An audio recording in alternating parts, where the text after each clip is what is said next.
দেখুন, খুবই শোকাহত ওরা। পরিবারের উপার্জনকারী বলতে রাজ্জাক একা, তার দুটো বাচ্চা, তার পরিবার খুবই মর্মাহত।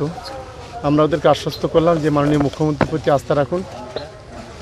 নিশ্চিতভাবে রাজ্যের প্রশাসন এই খুনের পেছনে যারা জড়িত আছে তাদেরকে খুঁজে বার করবে এবং দৃষ্টান্তমূলক শাস্তির ব্যবস্থা করবে। কিছু জানিয়েছে কাদের সঙ্গে শত্রুতা ছিল বা কারা করতে পারে? দেখুন, এখানে বিরোধী দলেরই করেছে, এখানে আর নতুন করে আর কিছু বলার নেই। এখানে রাজ্জাকের জনপ্রিয়তা, তার সক্রিয় রাজনীতি, এটাই হয়েছে রাজ্জাকের কাল, যার কারণে আজকের এই ঘটনা ঘটে। পরিবারের অনেকটা তার ওয়াইফ দাবি করছিল তাকে একটা সরকারি চাকরি বা দেখুন, এ বিষয়ে আমি মাননীয় মুখ্যমন্ত্রীর সঙ্গে কথা বলবো এবং আমাদের নেতা অভিষেক বন্দ্যোপাধ্যায়ের সঙ্গে কথা বলবো।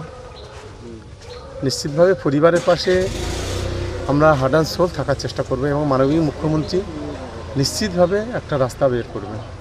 এখনো পর্যন্ত কতজনের নামে অভিযোগ করা হয়েছে? না, আমরা কারোর ব্যক্তিগত নামে অভিযোগ করিনি। আমরা আননোন এফআইআর দিয়েছি, পুলিশ ইনভেস্টিগেশন চলছে।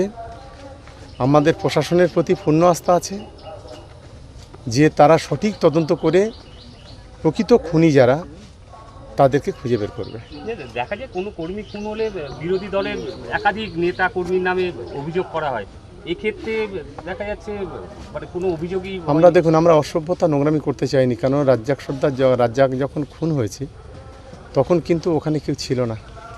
আর যারা এসেছিল তারা মাস্ক পরে এসেছিল, যে দুজন সঙ্গে ছিল তাদের বয়ান অনুযায়ী তারা মাস্ক পরেছিল, ফলে চিনতে পারেনি। আমরা হঠাৎ করে কারোর নাম বলে দেব, এই ধরনের নোংরা রাজনীতি আমরা বিজেপি আইএসএফের মতো করি না।